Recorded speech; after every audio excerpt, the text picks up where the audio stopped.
to jump right in here. This goes to both of you. We can start with Jordan though. What was it about Punch that really first drew you to the project? The script, man. I just got sent it and opened it up and read it, and I thought, man, this is something that I really want to be part of. There was something sort of tangible about it, even from the first moment I read it. I could feel Jim's arc. I could feel his emotion in the scenes. There was just like, sometimes as an actor, you just get given a script and you're like, man, I've something inside this resonates with me on a deep level. So it was like that. And then I thought, I will just do whatever I can to have any part in it. And then it ended up being the lead role. So here we are. That's amazing. And Tim? Yeah, I mean, my guys, I just got a note from my guys in London that I've worked with since the beginning, from one of the guys that you know, agent types, and he said, Tim, I'm sending you something. I think you should take a look at this. And then it landed on me, and I read it, and it's a story that I think what's interesting about it is this story could be told badly as well. This could be so easily messed up. Mm-hmm. But you felt when you sat and you read it, and I read the whole thing, I didn't care about the character I was playing. I just wanted the story. I wanted to let that story wash over me. You felt that there was somebody behind this that really cared about it. And it was so nuanced that you went, oh, I never thought of that. You know, oh my God, oh, ow. You know, and you were taken on this journey, and you were so hoping for an outcome. You know, it was just it's always refreshing when something is really good. It's a rarity. And then step back from it and go, okay, what about this character? And I could recognize the character. You know, I've been around alcoholics all my life. Most of us have. And so what does that, why is he self-medicating? Where does his pain come from? How does it express itself or not? Mm. What does he keep bottled in, and why? And the love for his son that is not expressed, but is expressed in the script, I felt was very a very beautiful thing to have an attempt at. But I felt I was in safe hands, even though I never met or talked to the writer as soon as I read the script. You know? Wow, that's awesome. Yeah. And Jordan, you know, Tim is a cinema legend. What were your first thoughts before production started? And what was it like to work together? When I saw Tim's photo on the thing, I was just like, is this an error? Did someone get this wrong? Like, why is Tim on there? But yeah, man, I was really excited, to be honest. A lot of my friends and stuff were like, oh, are you nervous? I was like, no, I'm not nervous. Like, it's like playing football with a Premier League player. Like, you just are eager to begin and see how it goes. And yeah, it was just great fun and a real good challenge, the whole process. From me to dived, yeah, I mean, me and Jordan, we just dived in as soon as, you know, once they let me out of isolation. We didn't have that much time, and and you mentioned that before, Jordan. You know, yeah, we had a few days trying to get to know each other. He took me up the side of a volcano. You know, we just chatting and talking and doing that kind of thing, trying to get to know each other a bit, so that when we came to being on set and working on the character stuff and with the cameras and all of the noise of that around, that we felt comfortable with each other. You don't quite often you don't have too much time to do that, and this was the case. You know, there was a time crunch, kind of. So, but managed to work it well, I thought, and you know, and felt comfortable in the scenes that we were doing together. Yeah, very much. Yeah, so. we started with some really, really nice, wholesome scenes. Initially, except the first one's on set itself, like they're giving the sandwich and all that sort of stuff. Like, they were a good way to work in rather than the intense stuff first. Yeah. Makes a lot of sense. And Tim, you touched on it a bit before, but you know, your character deals with some really heavy themes like alcoholism, and he has his own human flaws. He's very multi-layered. How did you go about portraying him both sympathetically and realistically? Well, I had a history with that with my father growing up. He was an alcoholic because of he self-medicated because of what he'd seen in the Second World War. So, and he was 17 when he went into that war in 1939, and was there for the whole thing, and saw persecution, whatever. But he, a lot of death and a lot of, and so he came back very damaged, and he was already damaged when he went in as a child. So it was a lot. And then, so I grew up around his drinking. I grew up around, and I loved him, and he was funny, really funny. But then it wasn't funny as the alcohol took over. And so, I had experience of it, and I wanted to put that there. And the character that Welby had drawn gave that opportunity. It was very perceptive, and then I brought my experiences to that as well. And Welby was very comfortable with me, putting them in and around the character.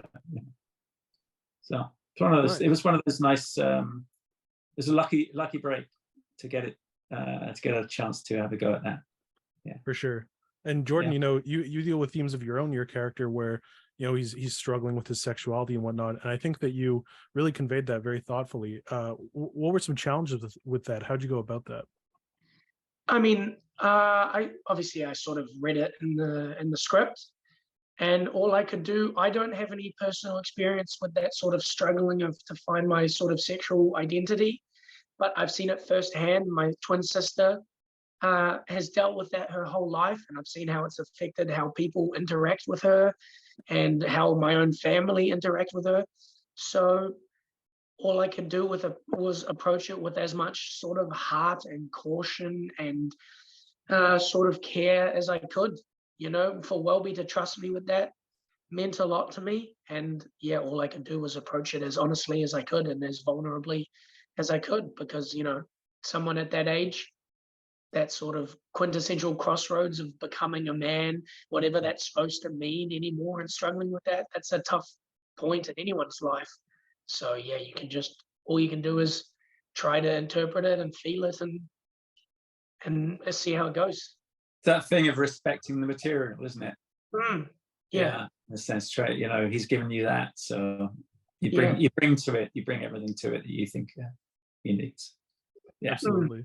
And Tim, you've both talked a bit about the director, Welby Ings. He's very interesting. He's also a teacher in addition to a filmmaker. What was working with him like?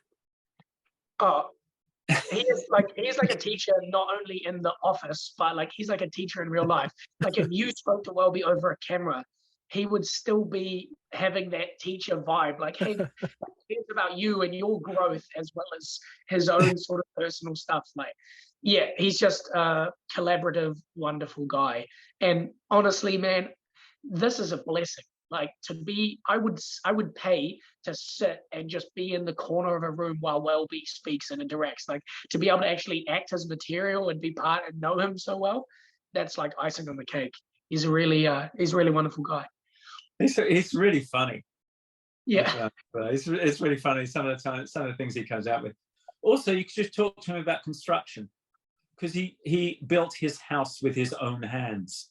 And it's up in the woods in the jungle, kind of. It's so surreal. Wow. That's very Welby, right? That's very Welby. Yeah, that is. Yeah, he's almost like a real life movie character himself. Yes, completely. Yeah, that's so awesome. Funny. And Jordan, what kind of training did you do for the movie to get ready? 5 days a week of boxing for 3 months. And I was being coached by Cam Todd, who is sort of personally somewhat involved in the film as well. And I was training with Commonwealth Games boxers in New Zealand.